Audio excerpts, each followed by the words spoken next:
ये साजे की हड़िया है और ये एक ना एक दिन चौराहे पे फूटेगी। तो भाई राहुल गांधी, उनकी अम्मा ने वो करा है तो भाई राहुल गांधी को प्राथमिकता दो। 24 में अगर ये गठबंधन आता भी है तो आपको बता दें कि इनका ये होगा सत्ता की कुर्सी का कोई हत्ता पकड़ के खींच रहा होगा, लेफ्ट का कोई राइट का खींच रहा होगा, कोई जो है बैक पकड़ के खींच रहा होगा और कोई कहेगा भैया हम आगे वाली सीट पकड़ के खींच लेते हैं जिसमें जो है चलो बिना हत्ते के ही बैठ लेंगे। मैं प्रधानमंत्री, वो कहेंगे नहीं मैं प्रधानमंत्री, वो कहेंगे नहीं मैं प्रधानमंत्री, और इसमें फिर वही हाल होगा। अब की तो 28 टुकड़े हो जाएंगे भारत के। आज विदेशों में भी भारत का डंका बजता है।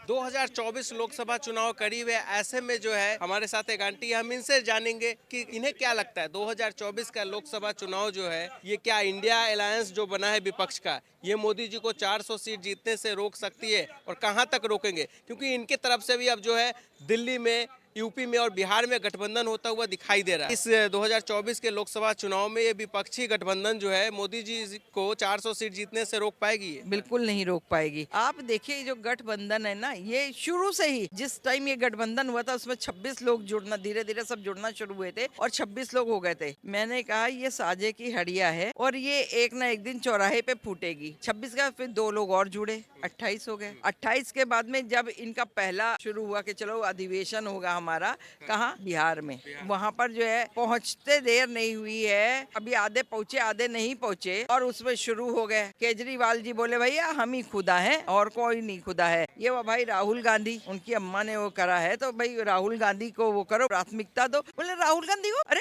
उसको किस बात की प्राथमिकता है? उसको, जिसको बोलना नहीं आता, जिसको ये नहीं आता वो नहीं आता। ये कह अगर राहुल रहेगा तो मैं नहीं रहूंगा, ये कह के बाइकाट कर दिया केजरीवाल ने। केजरीवाल उसके बाद मीटिंग में पहुंचे ही नहीं और मीटिंग हुई ना हुई एक बराबर रही। उसके बाद में दूसरा हुआ पुणे में। पुणे में भी क्या हुआ था आपको पता है कि जाते देर नहीं, और वहां भी यही युद्ध शुरू हो गया था। I dot N dot D dot में जो है वो सब डॉट डॉट ही लगते चले गए और उस डॉट का ये हाल हुआ कि अब तक इनका गठबंधन खुद का ही नहीं बन पा रहा है। आपस में कोई सहमति नहीं है। और मान लीजिए हम कह रहे हैं, चलो हम ये कह दे रहे हैं कि ये 24 में अगर ये गठबंधन आता भी है तो आपको बता दें कि इनका ये होगा सत्ता की कुर्सी का कोई हत्ता पकड़ के खींच रहा होगा, लेफ्ट का कोई राइट का खींच रहा होगा, कोई जो है बैक पकड़ के खींच रहा होगा और कोई कहेगा भैया हम आगे वाली सीट पकड़ के खींच लेते हैं जिसमें जो है चलो बिना हत्ते के ही बैठ लेंगे।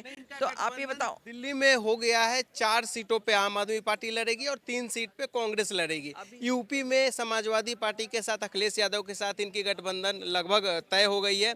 बिहार में आरजेडी के साथ कांग्रेस ने गठबंधन कर लिया है। बंगाल में पहले ममता दीदी मना कर देती है लेकिन अब फिर से एक बार बातचीत का दौर जारी है, तो हो भी सकता है नहीं भी हो सकता है। तो क्या वापस से ये कोई पॉसिबिलिटी नजर नहीं आ रही है। हम आपको बिल्कुल क्लियर बता दें, ये 4 सीटें और 2 सीटें और 1 सीट दे रहे फिर नहीं दे रहे हैं, ये चीजें जो है ना नहीं चलती हैं। नहीं चलेगी, स्वार्थ का गठबंधन इसलिए। बिल्कुल स्वार्थ का गठबंधन है। और आप देख लीजिएगा, अगर हमने आपसे कहा ना अगर ये जीतते हैं तो आप देखिएगा मैं प्रधानमंत्री, वो कहेंगे नहीं मैं प्रधानमंत्री, वो कहेंगे नहीं मैं प्रधानमंत्री, और इसमें फिर वही हाल होगा। अब की तो 28 टुकड़े हो जाएंगे भारत के अगर यही होगा मैं प्रधानमंत्री करके गठबंधन आता है। तो आप ये देखिएगा जैसे जो है अंग्रेजों से आजादी के बाद जो 2 टुकड़े हुए थे, तब उस टाइम 2 ही लोग थे, 2 टुकड़े हुए, जिन्ना और नेहरू। मैं पहले प्रधानमंत्री बनूंगा, जिन्ना ने बोला, नेहरू ने कहा तुम कैसे बन जाओगे, मैं पहला प्रधानमंत्री की तरफ से कहा गया इनका गठबंधन लोकसभा चुनाव अगर जीतता है तो मल्लिकार्जुन खड़गे को जो है पीएम फेस का पीएम कैंडिडेट बनाया जा सकता है, मल्लिकार्जुन खड़गे हो सकते हैं। तो इस तरीके की लड़ाई नहीं होगी। मुझे नहीं मालूम है। देखिए ऐसा नहीं हो सकता है कि इस तरह की लड़ाई नहीं हो, ये बंदर बाट वाला मामला है। और नहीं हो तो कहावत कही गई है ना, हाथ कंगन को आरसी क्या और पढ़े लिखे को फारसी क्या। तो आप भी कहीं दूर नहीं है, मीडिया कहीं दूर नहीं है, और मीडिया चौथा स्तंभ है जो पूरे आईना दिखाता है आराम से। वो आईना आप मेरे इसको जो है नोट कर लीजिए, कोट कर लीजिए, और वो आप खुद देख लीजिएगा कि मैंने जो चीज कही है वो सही हुई है या नहीं हुई है। और वैसे तो जो है मैं आपको बता दूं, मोदी जी 400 पार है की बार 400 पार, बीजेपी 370 पार होती हुई दिख रही है। आप बिल्कुल बड़े आराम से, मैं कह तो रही हूँ 370 वो है, लेकिन हम तो 400 पार बोल रहे हैं ना आपको। क्यों, इसके पीछे कुछ वजह बताइए, क्यों 400 पार आपको दिख रहा है? उसका रीजन है, आज जो काम हुए 70 सालों में जो काम नहीं हुए थे, आज वो काम हुए। मोदी जी को आके 10 साल हुए, 10 सालों में उन्होंने बहुत कुछ किया। आज हमारे भारतवर्ष में ही नहीं, हमारे देश में ही नहीं, आज विदेशों में भी भारत का डंका बजता है। आप ये देख लीजिए, मोदी जी जब से आए, मोदी जी ने जो किया किया, उससे आप देख लीजिए विदेशी नतमस्तक है कि नहीं है, नतमस्तक है कि नहीं। अगर नहीं है, चाहे वो सामने ही है, अंदर से उनके दिमाग में कुछ भी खिचड़ी पक रही होगी, लेकिन सामने तो है वो है। यूक्रेन का जो रशिया और यूक्रेन का जो युद्ध हुआ था, आप देखिए कि हमारे जितने इंडियन फंसे थे वो तिरंगा झंडा लेकर के निकले बाहर सुरक्षित। इंटरनेशनल लेवल पे भारत का इमेज अच्छा हुआ है, तस्वीरें साफ हुई है, ठीक है, लेकिन जो है घर की बात करें तो यहाँ कहते हैं कि जो स्टूडेंट है वो सड़कों पे है, किसान सड़कों पे, फिर 400 पार कैसे इंडिया जाता हुआ आपको दिखाई दे रहा है? आप देखिए स्टूडेंट सड़कों पे कैसे है। आप 8वां पढ़े होंगे, आप 5वां पढ़े हैं, आप हाई स्कूल कर रहे हैं, आप इंटरमीडिएट का एग्जाम देने जा रहे हैं, अभी आपने एग्जाम नहीं दिया है और आप चाह रहे हैं हमको जो है साहब कलेक्ट्री की सीट मिल जाए, तो ये तो कहीं नहीं होता है। 2-2 सब्जेक्ट से मैं पीजी हूँ, नेचुरोपैथ की मैं डॉक्टर हूँ, लेकिन उसके बाद मैंने तो नहीं कोई वो करा। शुरू में मैं जरूर आई, जॉब में थी, मैं सोर्सफुल भी थी, लेकिन उसके बावजूद हमें नहीं मिली नौकरी। मैंने अपने मन में सोच लिया भाई नहीं मिलेगी, अपना काम करना है तो करो, नहीं करना है तो भाई घर में बैठो। मैंने नहीं किसी को एलिगेट किया। लेकिन आप ये सोचिए, आप 5वें पढ़े को कौन सी नौकरी मिल जाएगी? चपरासी की भी नहीं मिल रही नौकरी। चपरासी के लिए भी कम से कम आप इस सब एट प्रेजेंट में प्यून की पोस्ट के लिए इंटरमीडिएट होना जरूरी है। इंटरमीडिएट आप क्वालिफाइड कर जाएंगे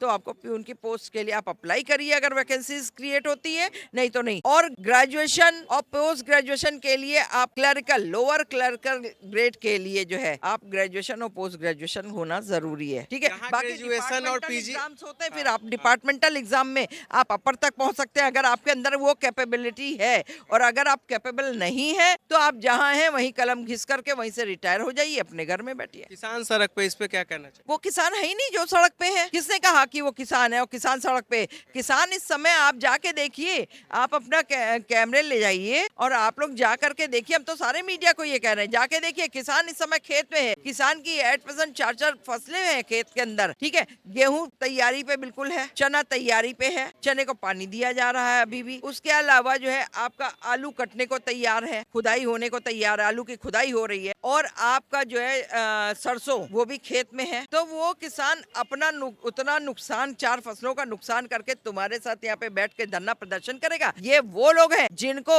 सिर्फ एमएसपी के ना, एमएसपी नहीं चाहिए, एमएसपी के नाम पे वो दोगले दलाल लोग हैं जिनको सिर्फ और सिर्फ देश में आतंक फैलाना है, आतंक का माहौल बनाना है और खालिस्तान बनाना है। पाकिस्तान को लाएंगे, खालिस्तान बनाएंगे, ये है। जिस तरीके से स्टूडेंट जो है साल भर तैयारी करते हैं, इसके बाद जब एग्जाम होता है, यूपी पुलिस कांस्टेबल की हम बात कर रहे हैं, फिर पता लगता है पेपर लीक हो गया और उसके बाद राज्य सरकार को पेपर कैंसिल कर देना पड़ता है। ये एग्जाम रद्द हो गया है, अब फिर से 6 महीने के भीतर एग्जाम होगा। इस लीक पे क्या कहना चाहेंगे? सरकार कह रही है ये विपक्ष की साजिश है, विपक्ष कह रहा है अगर इतना ही सब कुछ सही हो रहा है, यूपी में सही चल रहा है, तो पेपर लीक क्यों हो गया? विपक्ष के दलाल भी तो बैठे हुए हैं, ये क्यों भूल रहे? वो बहुत दलाल बहुत सारे हैं जो पैसे ले करके पेपर लीक करते हैं। वो किसी का भी हो, चाहे वो ऐसे बोर्ड एग्जाम्स के हो, चाहे आप किसी कंपटीशन सरकार उन्हें पकड़े ना, अरेस्ट करे सरकार। भाई सरकार करेगी, सरकार का ये काम थोड़ी कि हम एक ही काम करें। जहाँ से पता चलता है, ये ऐसी बात नहीं कि सरकार नहीं पकड़ती है।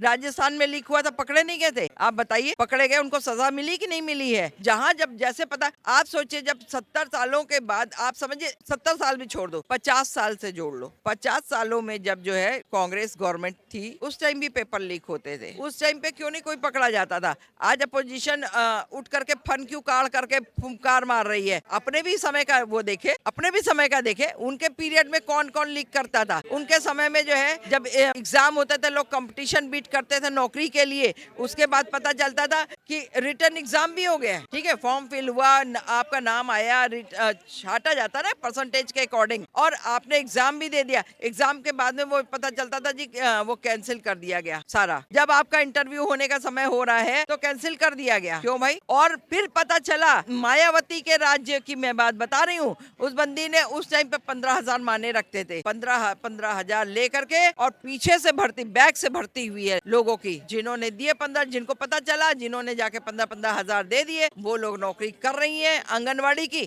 जो जिनको नहीं पता चला और नहीं दे पाए, या जिनके पास पैसा नहीं था, वो नहीं कर पाए। तो आपने देखा यहाँ पे किस तरीके से बेबाकी से इन्होंने सब कुछ हर मुद्दे पे बताया। 2024 लोकसभा पे भी बताया, अरविंद केजरीवाल के ऊपर बताया, पेपर लीक पे भी बेबाकी से अपनी राय रखी। आपको ये वीडियो कैसा लगा हमें कमेंट बॉक्स में जरूर बताएं। वीडियो को लाइक और शेयर करना ना भूलें। जय हिंद।